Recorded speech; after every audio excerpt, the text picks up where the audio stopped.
Okay, let me run you through my ingredients. We are going to use chicken. This chicken, I have spinach in it. So if you have not watched how I make chicken pie, go and watch how I make my chicken pie. You will see how to make this chicken with spinach there. I explain everything in that video. So another thing we are going to use is mushroom. We are going to use this mushroom from Ragiko Qatar. I love this mushroom so much. It's not a paid advert. I just think I should give my review about the mushroom. It's a very good mushroom. It's very neat. It's very clean. The fact that it's local makes me give this mushroom a big thumbs up. So try and buy this mushroom if you're in Qatar and you think you need a good mushroom. Agrico Qatar is the best. So we are also going to use carrots. We are going to peel our carrots because it's not organic. So I'm going to peel the carrots. And I'm also going to use broccoli. My kids are okay with broccoli, but I just like adding vegetables to something like this when I'm making it for them. And we are also going to use red bell pepper. Red bell pepper is very rich in vitamin C, and I think that's what everyone needs right now. So we are also going to use chili pepper. Chili pepper is also good for kids. So we are going to use spice. You can use any spice of your choice. This is the chicken pie spice I made from home. And also I'm going to use ginger and sweet onions. You can use any onion. So we are going to use these crumbs as a binder. I get these crumbs from the milk I made. The recipe is here. You can check. I'll put the link in the description box. So if you don't have these crumbs, you can use bread, fresh bread, two breads in this recipe. It's okay. Just cut your bread, grind it in your spice grinder, and you're good to go. So let's start preparing our ingredients. I'm going to cut off the root of the mushroom because it's very hard. It will be very tough to bite on. So I have to remove the roots and I have to remove the peel. I have to peel the top of the mushroom so that it will look so fresh when we are making it. Mushroom is very good to add. I always use this mushroom anytime I don't want to use meat for my kids. So I use mushroom to replace meat in any of our meals and they really like it. And sometimes I also add it to eggs. I'll just fry it in our eggs or whatever I'm making for them. So I'll just dice up this mushroom so it will be easy for me because I'm going to saute the mushroom. So and it will be easy for me to blend. So I'll just dice up the mushroom. You don't have to use mushroom. It's optional, okay? If you don't have it, just leave it. I'll stick to your chicken. I just added this to it just to add up with the veggies I'm adding into the chicken sausage. So that's our mushroom. I've cut the mushroom and it's ready to add. The next thing now is to cut my chili pepper. I'm going to cut the chili into two to remove the seeds and the membrane in the chili because one, I don't want it to be too spicy hot. Yeah, I don't want it because this chili pepper is hot. So I'm going to remove the seed and the membrane because of the spice and also because seeds in chili pepper or any pepper you're making can cause bloating. So if you don't want any bloating after eating any food, you have to remove the seeds in the pepper. So that's the second reason why I always remove seed from anything pepper. So this is my capsicum. I'm also going to remove the seeds and the membrane. Remember I said I don't want bloating, so I'm going to remove it from the sweet pepper till the membrane and the seeds. So all I'll just do is to cut it into smaller pieces. The reason why I love to cut into smaller pieces is because it will be easy. It will be very easy for me to blend when I want to blend it. So I'll remove the membrane. I will advise you always remove seeds from pepper when you are making it. I think we are used to this in Nigeria, but it's a good thing to remove the seeds from your pepper because it causes bloating, and that is what you don't want after you feed your little tummies with food. You don't want any bloating. So this is the pepper. The pepper is ready, and I also have my onions diced. So This is my broccoli. I'm just going to chop this broccoli because it's very easy to chop. I'll just chop the broccoli down. It's soft on its own, so it's easy to chop. So you can actually add any vegetables you have at hand into this recipe. If you have peas, you can add your peas, you can add your sweet corn, you can add kale if you don't have spinach, you can add ugu if you don't have spinach. So you can just twist the recipe the way you want it, or just leave everything out and stick to your chicken if you don't want veggies in it. Just leave it out and stick to your chicken. But my advice is to add vegetables. That is the reason why we make homemade.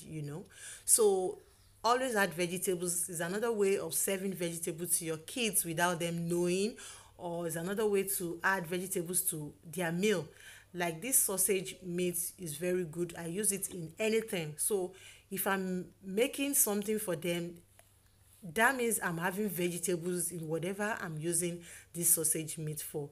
So the next thing is to peel my carrot. Like I said, it's not organic, so I'm not going to use it with the peel. So I have to peel the carrots. We are going to shred our carrots.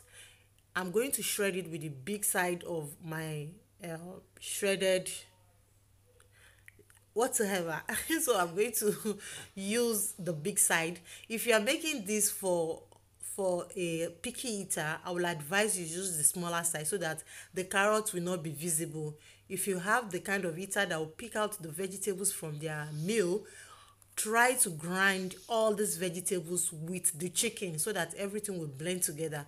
It will not be visible.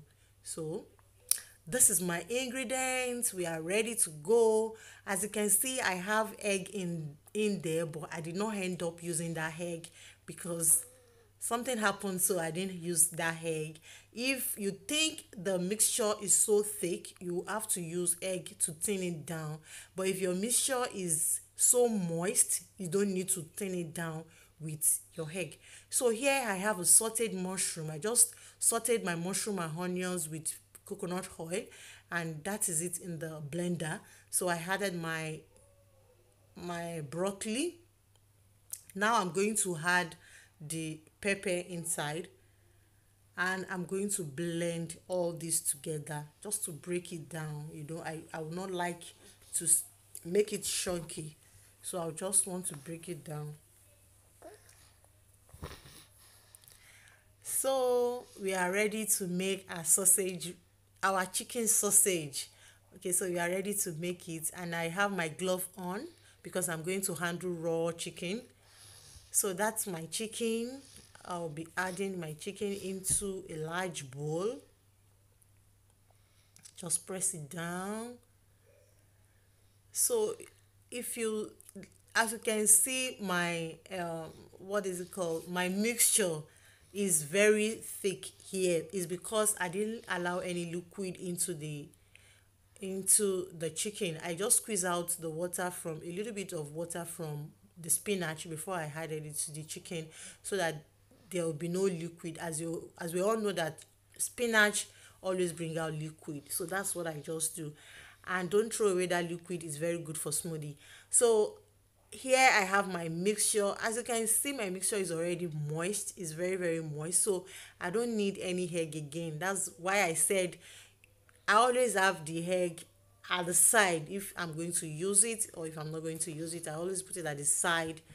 So now we are not going to use the egg. The mixture is moist already. So we're going to give it a mix. Mix everything together to incorporate.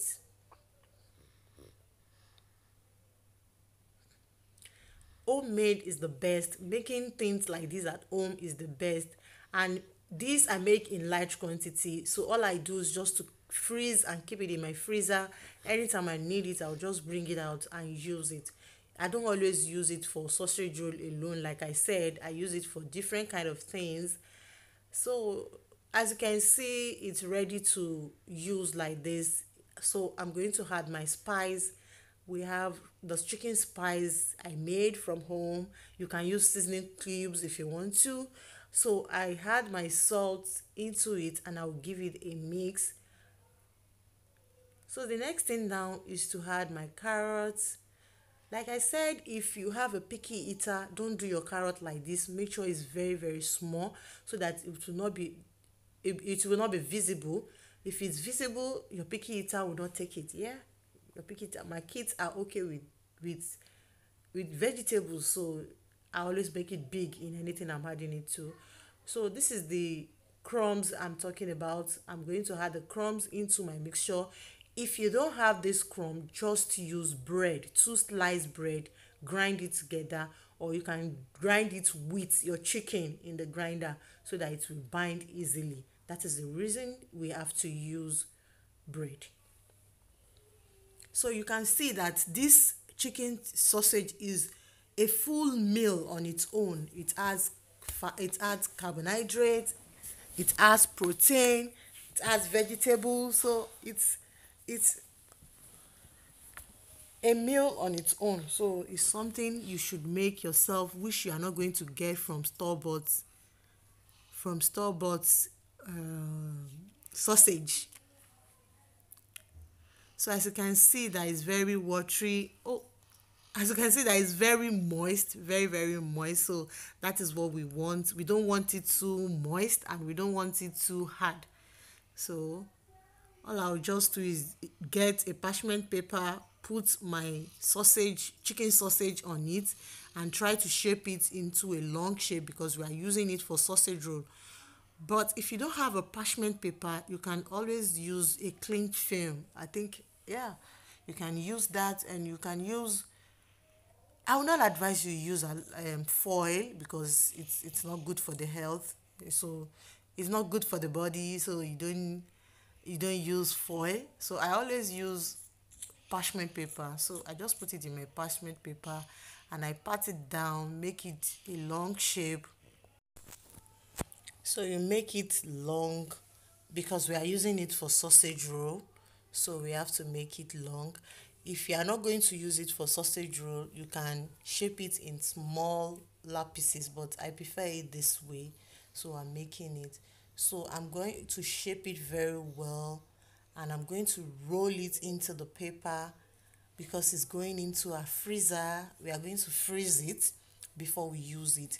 If you live in the community or in the area where there is no light, let me just put it that way, just put it in your fridge and it will solidify. We just need it to come together. That is what we need. You don't really need a freezer for it. But the reason I always keep it in my freezer is because I'm going to leave it there for a very long time because I'm making a lot of it, not small. Like I have about 5 wraps of this, so that's why I always keep in my freezer. So if you are going to make in batches, you are going to keep it in your freezer. It lasts in the freezer for, let's say, 2 months, 3 months, any time you want to put it there. Just keep it in your freezer. Nothing will happen to it. I've kept it in my freezer for 3 months before and nothing happens to it because I always make it in batch. And sometimes I'll forget I have it in the freezer and I'll make another one. So it's always there. Nothing happens. It doesn't change the taste and anything. But in the fridge, it will only last 3 to 4 days in the fridge. I will not advise you put something you did not cook inside your fridge for more than 2 days. So just 2 days in the fridge to solidify and you use it. That's it. So this is another bash, and as you can see, I pat it down and I'm trying to shape it because I want that sausage shape. So if I want to make it in a small sausage, if I want a small sausage like sausage meat, I will have to do it in a small way. I will not make it big as this. It will be small. But this is for sausage roll. So that's why I make it this way. As you can see, I'll just close the paper, the parchment paper, and roll it up so that I can put in my freezer. So if you really like this recipe, don't forget to give it a thumbs up and share with your friends. Share my video anytime you watch anything I like. And also follow me on my social media. You can follow me on Instagram. I always drop a series, baby food series on Instagram. You can follow me on Instagram. Follow me on Facebook too. So thank you very much for watching this video. In the next video, I will show you how I make sausage roll. Thank you for watching. Don't forget to subscribe. Bye.